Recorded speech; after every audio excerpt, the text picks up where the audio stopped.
السلام عليكم ورحمة الله وبركاته أصحابتكم حرم فاتوش channel سودا هذا ولاشن فاتوش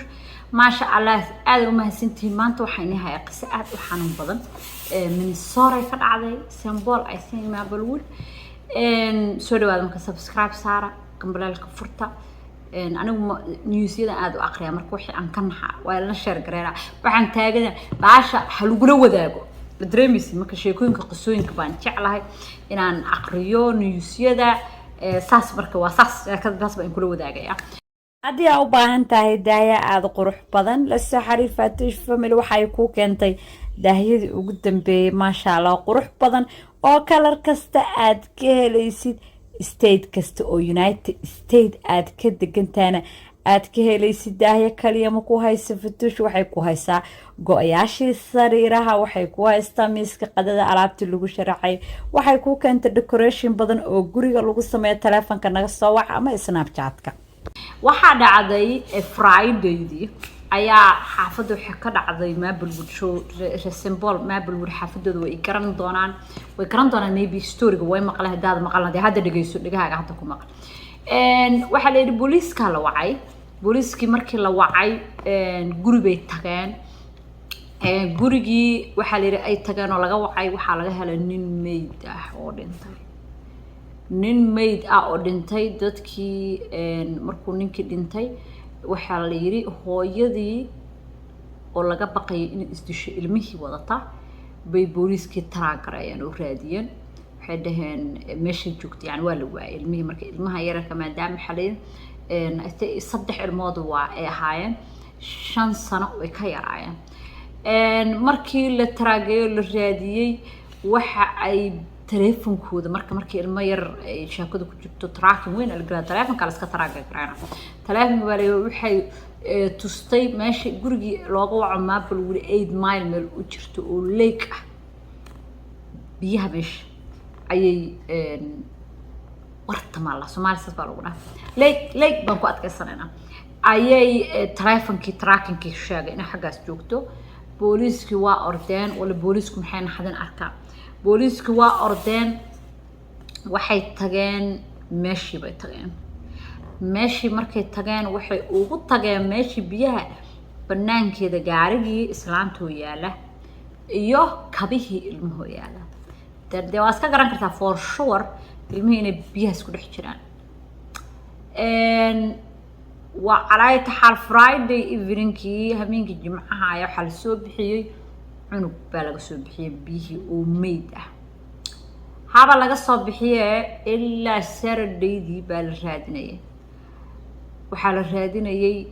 intii kale kadib waxa la soo helay labadii cunug oo kale iyo hooyadii oo ay kan inteen marka waxay leen triple homicide meaning waa ayada baa ilmahan dishay waana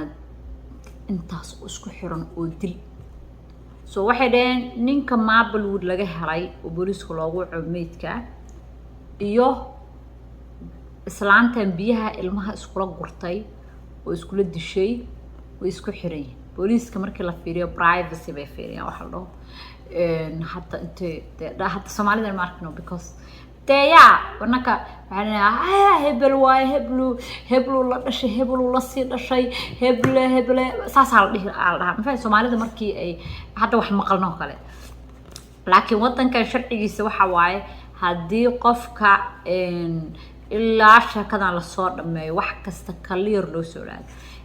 hebel ma jiro waxay kaliyo sheegeen oo for sure ah ninka naagta isqabay ilmuhu dhalay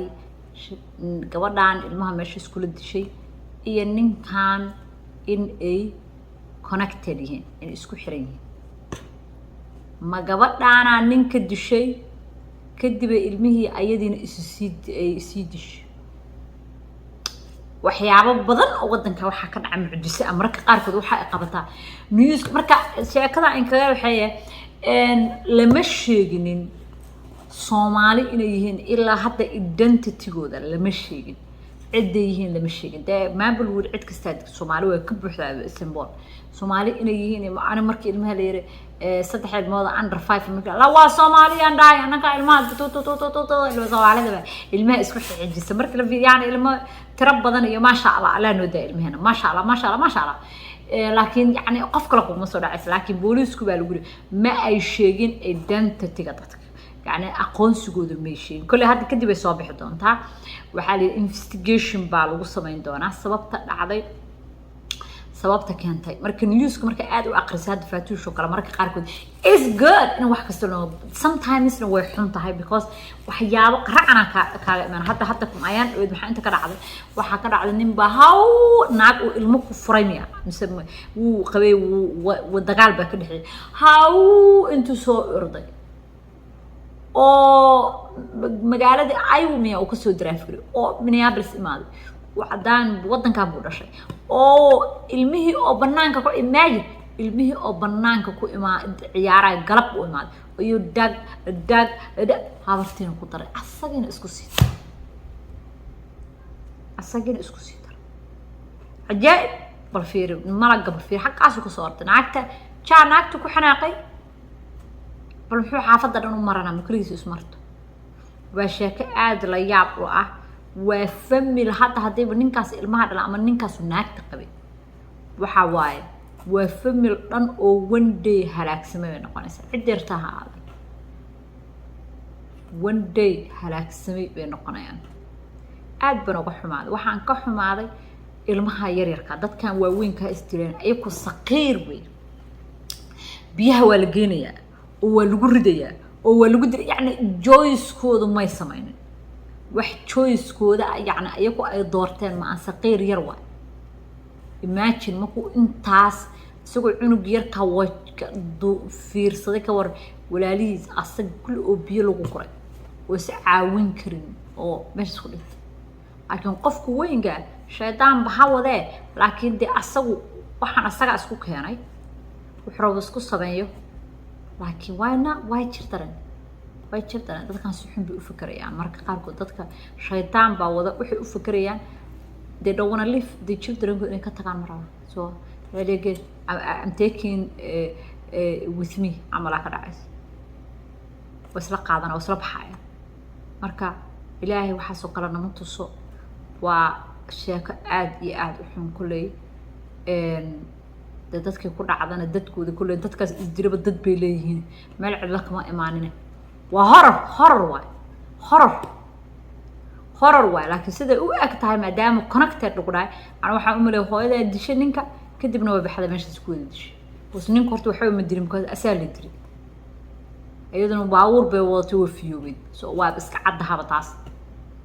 ina ayuu dishay isma dileen ilmana ma dileen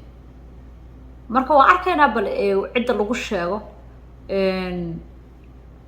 wadanka anaka waan ka buuxnaa laakiin ilaa hadda booliisku ma sheegin ma ka shafinin laakiin way sheegi doonaan marka insha Allah ana in la soo wadaagi doona ay hope Soomaali inay soo noqon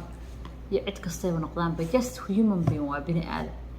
aad ma santiin asxaabtayda aad baan inay jeclaa subscribe ka dhacaa kaga sii sidii wanaagsaneed salaamu alaykum warahmatullaahi wabarakaatuh